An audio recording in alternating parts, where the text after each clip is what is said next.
I watched a video today by a YouTuber named Hibernian Son.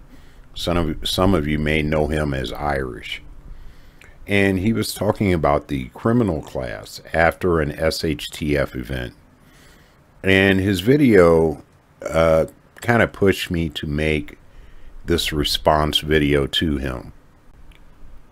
His video was a response to one of his viewers who had made the comment that after a while, after a SHTF event, the 10% of society that's expected to survive at least wouldn't have to worry about criminals, because basically all the criminals would be cold by then. And as Irish said, I have to agree that that is not true. The people who are heavily involved in crime live in an entirely different world than we do. The things that would never cross our mind to do, many of them do out of course. They immediately just jump points A, B, C, and D and go immediately to E. They have no issues with violence whatsoever. And whereas your normal everyday person would have a moment of pause, that hesitation before jumping to deadly violence, they do not. Many of them will survive throughout an SHTF event. Now, I'm not talking about the mastermind super predators. I'm talking about your normal day-to-day, crackhead, meth head criminal who are only held at bay because they're afraid of the consequences of being arrested. And once that consequence is gone, they will become 10 times as dangerous. Now, many of us have this bias of normalcy idea that no, they're not smart enough to survive. They won't be able to find the resources.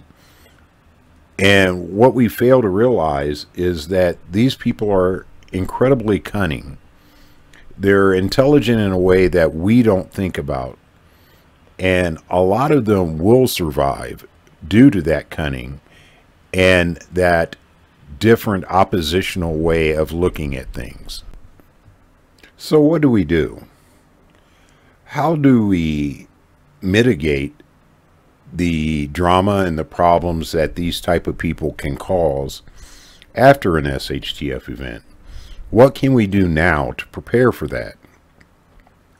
Well, I think the first thing is to free our minds from the normalcy bias, the way we look at things, and investigate and look into the way the criminal element think of things, the way they perceive the world. I know many times myself, watching the news, watching things that are happening in the world and in my local area, it pops into my head, these people must be crazy. What are they thinking about? Don't they know that they're going to get caught or get arrested for that? But yet they still try it. Doesn't make any sense. That's that biasy normalcy that I was talking about. See, these people don't think that way. There's not a risk-reward balance in their head, apparently. They have a need-take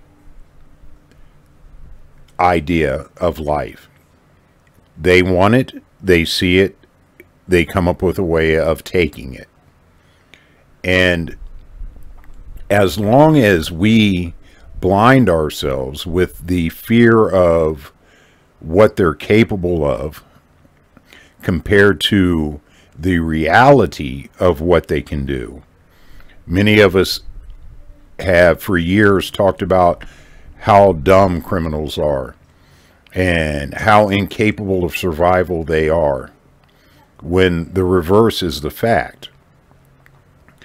Because we have a fear of having to deal with them in a situation where there is no consequence for their actions. And that's exactly how they would look at the world after an SHTF event. If there are no police and there are no prisons, then there are no consequences. Sure, many of you will say, yeah, well, I'll just shoot them.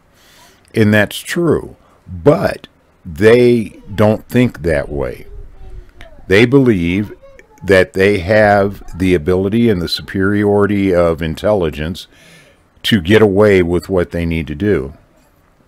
And the fact is, life has proven that to be true to them, because the amount of crime that you see on television through the news and things of that nature is just a small fraction of what really is going on in the world. Most of the time, these criminals do get away with what they're trying to do. I think a lot of times we fool ourselves and harm ourselves in our preparations and our dealings with planning for an SHTF situation by using a mindset of how things are today. Just like the words I'm using, criminals and the good guys. If there's an SHTF event, I think that line's going to be heavily blurred. I think there will be a lot of people that we consider good people today that will become as opportunistic as many of the low-level criminals are today. Not out of a desire to be that way, but out of necessity.